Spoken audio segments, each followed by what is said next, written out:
Thank you very much for the warm introduction, and thank you for the opportunity to be here. Our belief in the Greens is that we must come out of this economic crisis positively and as a different sort of society. We oppose the cuts imposed by this government, and that's why we're supporting the coalition of resistance. We believe we can tackle a deficit constructively and over time without throwing people out of work.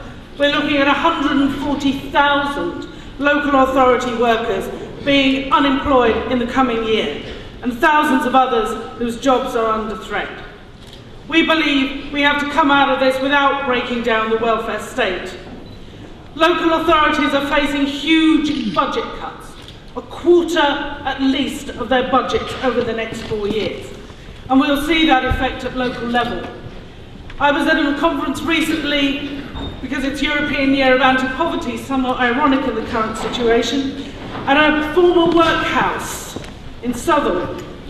There we were meeting people from local grassroots action groups, people experiencing poverty and doing a lot already on the ground with some support from local authorities.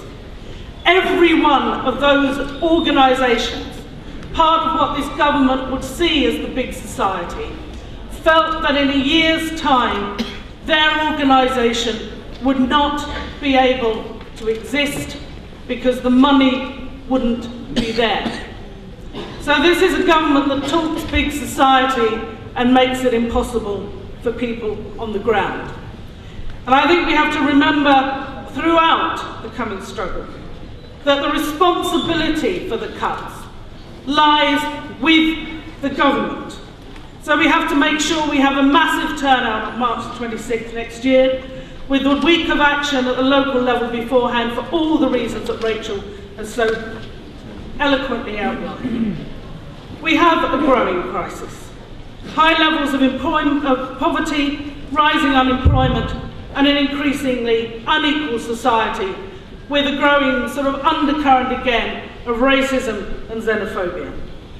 We also have an environmental crisis, problems about resources and climate change. So everybody knows what they should be doing on December the 4th, and if not, Phil Thornhill here will tell you. Whatever Nick Clegg says, poverty is about lack of money. It's lack of choice, it's lack of voice.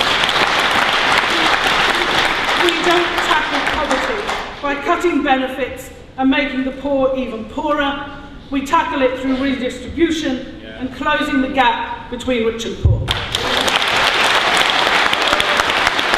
Cameron expresses concern about benefit fraud, which he says stands at £1.5 billion a year.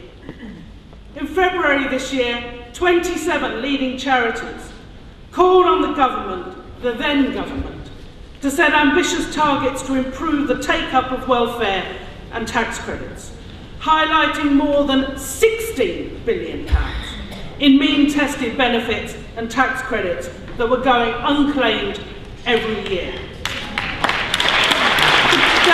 Even Her Majesty's Revenue and Customs believes that some 30 billion, and that's probably an underestimate, is lost through tax evasion every year, which is fraud, and which doesn't perceive concern the Prime Minister.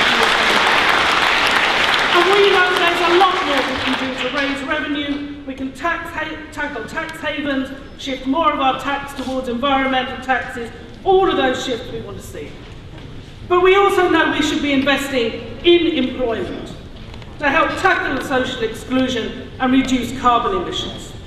Shelter tells us that over 1 million children live in overcrowded housing, and we know the possible effects on their health, their learning, and their lives' future.